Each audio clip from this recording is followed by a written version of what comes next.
Check out my brand new sound design course along with all of my samples and presets by using the links below. What's going on, everyone? Today we're going to be going over how Where Do We Go by Mesto and Vluarr was made inside of FL Studio.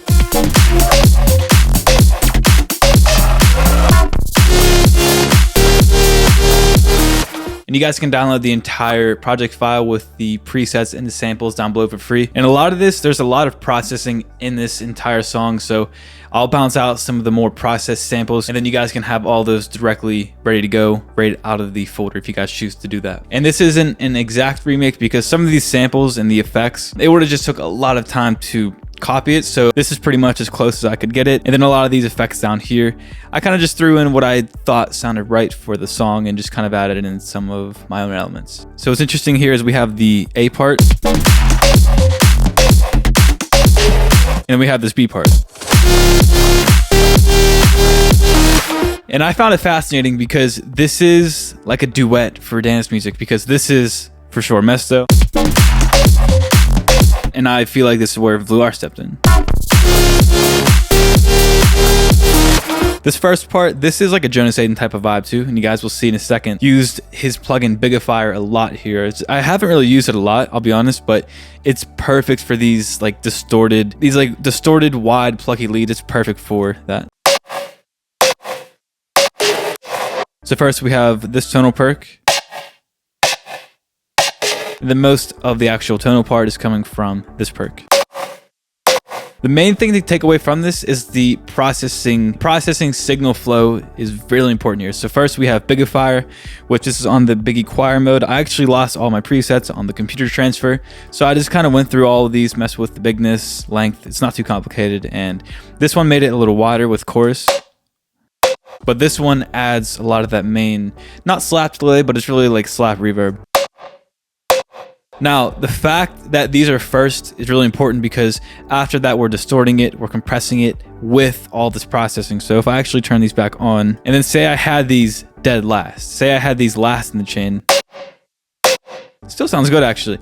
But if we put it first, it has more of these effects. These are getting hit by those effects more.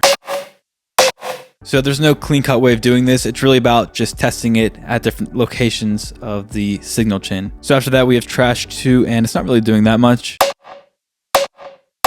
I just have it in the convolved chipped glass. Fruity Wave Shaper for some distortion. Then we have Shaper Box 2.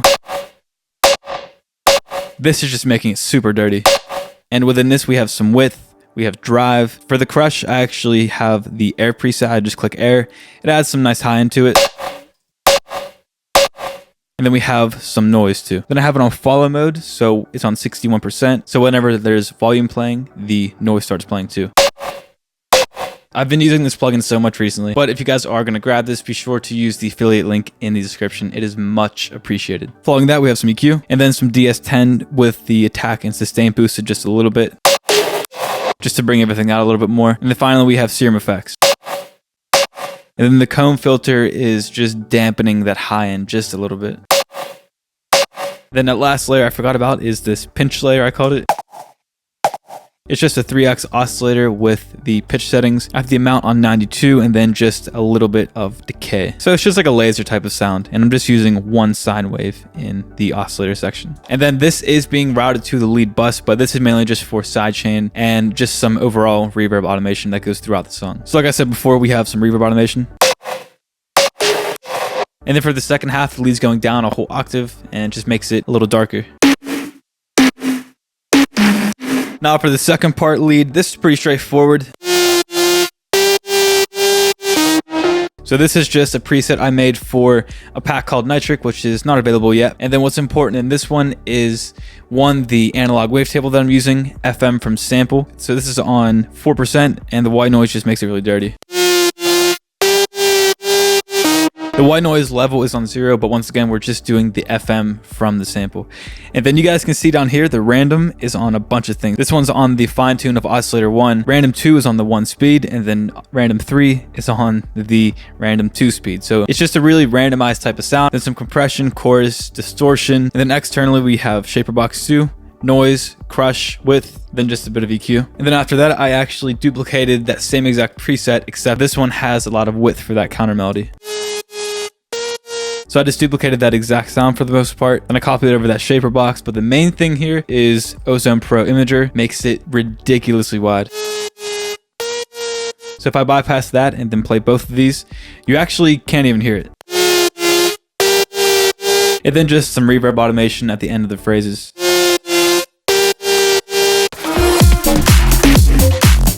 Next, we got all of the basses.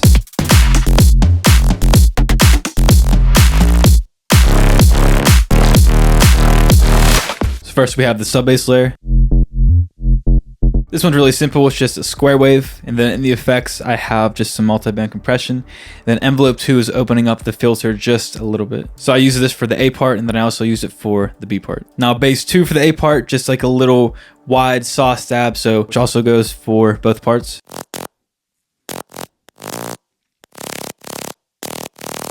So this is a sine wave. I have it in high pass mode, so high pass will take out the low frequencies. It pretty much acts as an EQ, but we're left with all of the information above that, which is going to be good for a nice layer. So we have FM from sample. Just to make it dirty, I do that all the time. And then in the effects, compression, distortion, and then once again, cutting the lows even more. So we have the sub that's being repeated. We have that gritty bass that's being repeated. I bring in this new layer. This is just acting as a little bit of a support layer right there. Pretty much just a really wide saw bass layer along with really mono layer too. And then I have this growl layer, which is from Nitric, just like a really dirty, just a wavetable that's being controlled by LFO1. And then the bend is also being controlled, which that will change the character of the sound a lot. So altogether, we got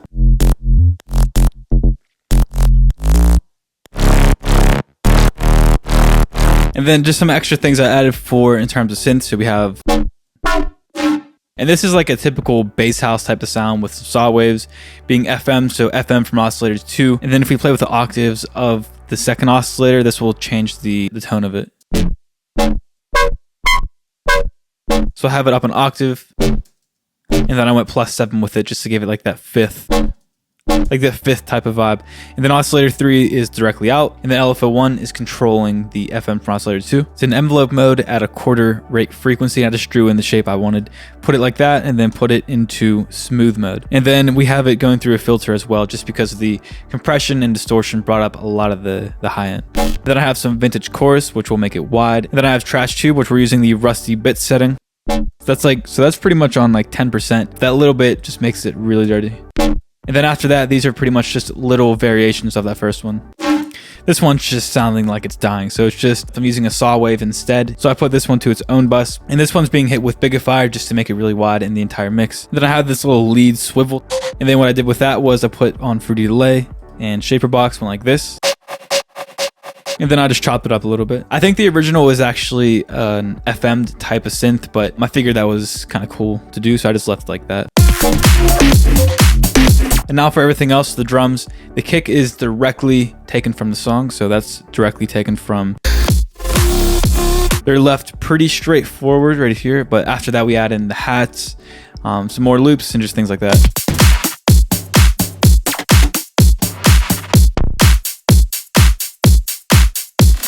And a lot of these elements are going along with the main rhythm of the lead. And for example, if we just put in the kick and a clap, which is what you would normally do if you're just making a typical song. So if we go kick, clap, open hi-hat. So if I just had these basic elements, it just wouldn't have the same groove to it.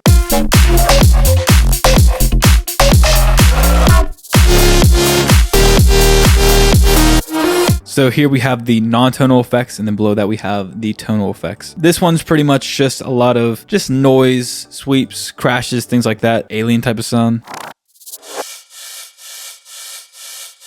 Got this crasher here. This is like a nice distorted kick, white noise crash. And that just makes for like a nice impact on the one if you guys want to have that. Below that, we have a lot of interesting tonal things, which I love adding this type of stuff. So first we have this little weird... And a tip I have for adding these type of things, I took it as just filling the gaps with everything, because I don't think you should necessarily hear it. It shouldn't stand out, but it should make a big difference. For example, this little thing, such a weird sound. So the original loop sounds like this. And then I actually routed that to the main lead Pluck processing. So without But the main point here is the fact that like you probably didn't even notice that was in there until I just told you. So if you listen to it now with the intention of listening for it, take a listen. When I was making this, my mindset was just picking out a sample, picking out a sound, and making it work. It wasn't really about finding the correct sound. It was more so just finding something that, like finding something and finding a creative way to make it work. And then just moving on here, we have guitar.